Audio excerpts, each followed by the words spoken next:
अस्सलाम वालेकुम गाइस, कैसे हैं आप सब। उम्मीद करता हूँ सब ठीक ठाक होंगे। तो यार आज की इस वीडियो में मैं बताने जा रहा हूँ कि नॉर्वेजियन लैंग्वेज का जो टेस्ट होता है जिसे नोशप्रोवा कहते हैं वो क्या होता है, कब होता है, उसका क्या सिलेबस होता है और उसकी कितनी कॉस्ट होती है। तो ये हम आज की वीडियो में कवर करेंगे। तो यार हम ये देखते हैं कि जो नोशप्रोवे होता है वो क्या होता है और क्यों ज़रूरी होता है। नोशप्रोवे को जो होता है ये ऑफिशियल नॉर्वेजियन लैंग्वेज टेस्ट होता है और जो कि यहाँ पे नॉर्वे में होता है। साल में 4 दफ़ा इसका अरेंजमेंट होती है और जो 18 to 67 ईयर्स ओल्ड जो होते हैं वो कैंडिडेट इसके लिए एलिजिबल होते हैं। और ये क्यों ज़रूरी है उसकी 3 मेन रीज़न है। जॉब हासिल करने के लिए आपको नॉर्वेजियन लैंग्वेज आनी चाहिए। नंबर 2 जो है वो है कि आपको कल को यूनिवर्सिटी में आपने हायर स्टडीज़ में एडमिशन लेना है, उसके लिए आपके पास नॉर्वेजियन लैंग्वेज होनी चाहिए। नंबर 3 आपने जब अपनी सिटीज़नशिप अप्लाई करनी है तो उसके लिए आपको नॉर्वेजियन लैंग्वेज टेस्ट देना पड़ता है, आपको नॉर्वेजियन लैंग्वेज आनी चाहिए। तो गाइज़ अब बात करते हैं कि इसकी कितनी स्टेजेस होती हैं।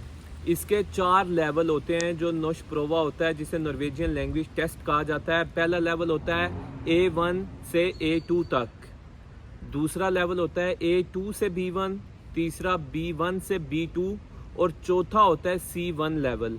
लेकिन मोस्टली आपको B2 तक लेवल चाहिए होते हैं, उससे आगे आपको नहीं चाहिए होते। जो A1 A2 लेवल होता है ये एक स्टार्टिंग लेवल होता है जिसमें आपको हाय हेलो करना आ जाती है, आपको थोड़ी बहुत चीज़ें समझ में आ जाती हैं। यहाँ इर्द गिर्द आप ग्रोसरी शॉपिंग करने जाते हैं तो आपको उस बारे में नो हाउ हो जाती है, आप इतनी कम्युनिकेशन कर सकते हैं। जो B1 लेवल होता है वो आपको चाहिए होता है अपनी सिटीज़नशिप अप्लाई करने के लिए। उसके बगैर आपको चाहे यहाँ 10 साल हो गए रहते हुए आप सिटीज़नशिप अप्लाई नहीं कर सकते।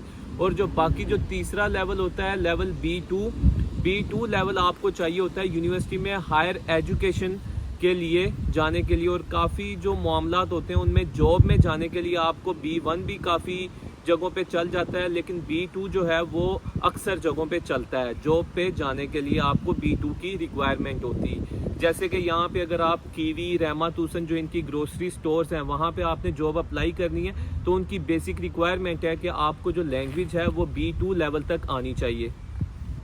तो गाइस अब मैं आपको बताता हूँ कि जो ये 4 लेवल होते हैं इन सब लेवल के कितने पार्ट्स होते हैं जब आप एग्ज़ाम देने जाते हैं। जब आप एग्ज़ाम देने जाते हैं तो हर जो लेवल होता है उसके 4 सेम पार्ट होते हैं। नंबर 1 जिसको बोलते हैं लेसे कहते हैं रीडिंग को, एक होता है लिते कहते हैं लिसनिंग को, तीसरा होता है स्क्रीवे जो कि आपका राइटिंग होता है और चौथा होता है मुंतली जो कि आपका ओरल एग्ज़ाम होता है। अब जो लिसनिंग, रीडिंग और राइटिंग है वो आपका सेम डे पे एग्ज़ाम होता है और ये कंप्यूटर बेस्ड एग्ज़ाम होता है। और जो आपका ओरल एग्ज़ाम होता है वो किसी और दिन अरेंज होता है और वो आपका सिर्फ पर्सनली होता है, उसमें आपको कंप्यूटर की कोई ज़रूरत नहीं पड़ती। ये जो होता है ना लिसनिंग, रीडिंग और राइटिंग जो कि एक स्पेसिफिक डे में आपने एग्ज़ाम देना होता है, ये इसी तरतीब में चलता है। पहले लिसनिंग होती है, फिर रीडिंग होती है, फिर आपका राइटिंग एग्ज़ाम होता है। और जो लिसनिंग और रीडिंग है ना उसमें अगर आपकी तैयारी ज़्यादा है और आप उनके साथ अच्छी कम्युनिकेशन आपको समझ आ रही है तो वो आप अगर A2 से A1 से लेके B2 लेवल तक का भी उस एग्ज़ाम में कवर कर सकते हैं। लेकिन जो राइटिंग होता है ना वो आप सिर्फ उसी चीज़ का दे सकते हैं जिस लेवल में आपने ख़ुद को रजिस्टर किया हुआ है। अब जो इनका लिसनिंग होता है, लिसनिंग पार्ट 25 मिनट का होता है, ठीक है। और जो रीडिंग है, रीडिंग 75 मिनट की होती है। जो राइटिंग है अगर वो A1 से A2 और A2 से B1 लेवल की है तो वो 90 मिनट्स की होगी। और अगर वो है B2 लेवल की तो वो 120 मिनट की होगी, यानी कि 2 घंटों की। उसके बाद आ जाता है इसका सबसे आखिरी पार्ट जो कि किसी और दिन एग्ज़ाम होता है जिसको ओरल एग्ज़ाम कहते हैं और ये होता है 15 से 25 मिनट तक का एग्ज़ाम होता है। इस तरह ये जो नोशप्रोवा होता है उसके जो सारे पोर्शन है उनकी ये टाइमिंग होती है और वो एग्ज़ाम इतनी देर तक का होता है। आपने सबसे पहले जो है इनके लिंक पे जाना होता है जिसको बोलते हैं कॉम्पिटेंसे नॉर्गे।